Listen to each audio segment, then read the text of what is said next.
Bismillahirrahmanirrahim. Assalamualaikum warahmatullahi wabarakatuh. Halo, perkenalkan semuanya kawan-kawan. Kami di sini akan menjelaskan bisnis model kanvas. Pertama, anggotanya.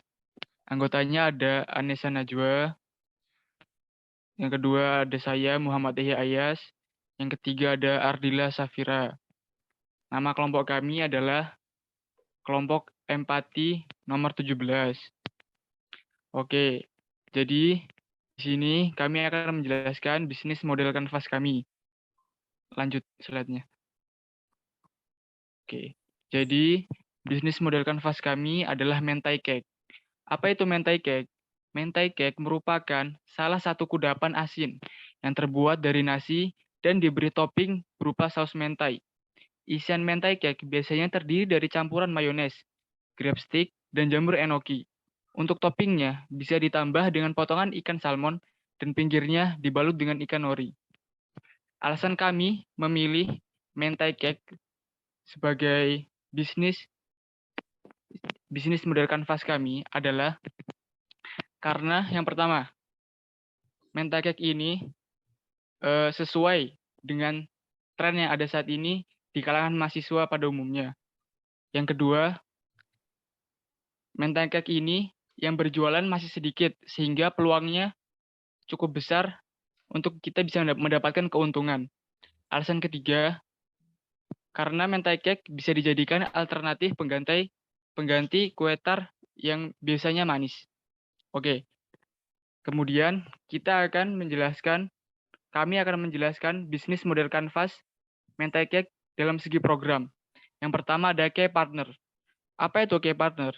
Key partner adalah pihak-pihak eksternal atau pihak-pihak yang bersangkutan dengan kita dalam proses mentai cake ini.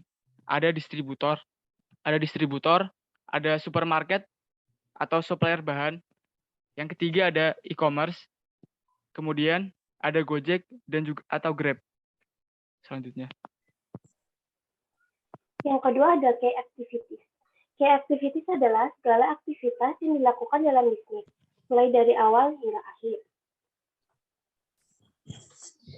Beberapa contohnya, yang pertama, menentukan plan, pembelian bahan, pembuatan cake, yang keempat adalah transaksi di tempat penjualan, layanan takeaway, pengiriman melalui aplikasi seperti Gojek atau Grab.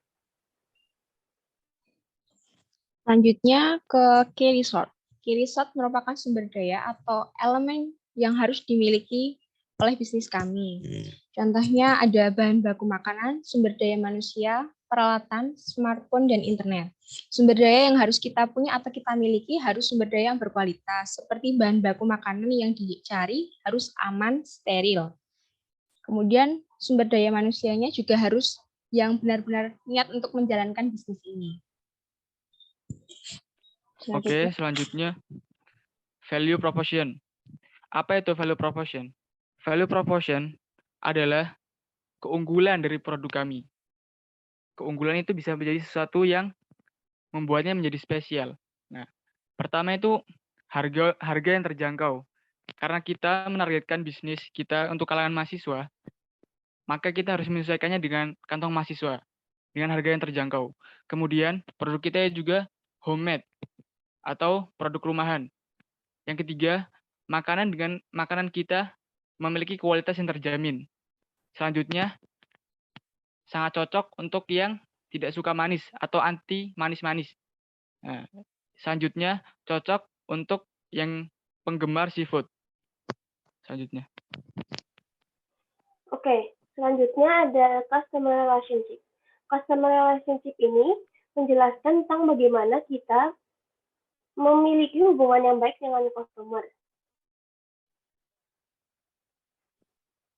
Beberapa caranya, yang pertama ada memberi diskon di saat tertentu, memberi sampel produk secara gratis, peningkatan bisnis dengan membuat membership, meminta feedback kepada customer, dan yang terakhir komunikasi dengan intent.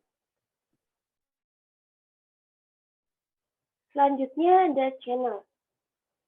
Channel merupakan sarana untuk menyampaikan keunggulan, nilai, manfaat, dan tempat promosi bisnis yang kita miliki.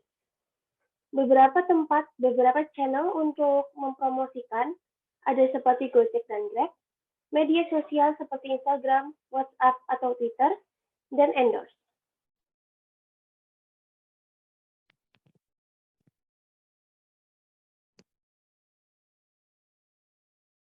Oke, selanjutnya customer segment.